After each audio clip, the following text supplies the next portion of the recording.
The Amazfit GTR2 Classic Edition smartwatch features a 3D curved glass design and stainless steel body.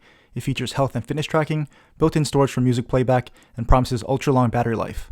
With a retail price of about $180, is it the smartwatch for you? Let's take a look. After taking it out of the box and removing the top lid, you're greeted with the watch on top. There's a proprietary magnetic charging cable included, so be sure you don't lose that.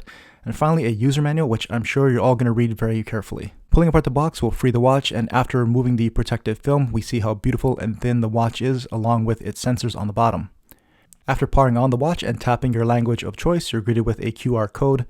Next, open the Zepp app you downloaded from the Google Play Store or iOS App Store, tap on the plus icon, then select Watch, and watch with QR code. Be sure to turn on Bluetooth and the app will start scanning. Scan the QR code on your watch and it will automatically pair with your phone. Once done, there's a system update waiting for you to download and install.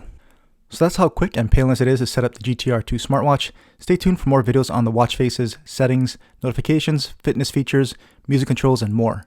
Feel free to leave a comment or question and I'll do my best to answer them. And as always, thanks for watching.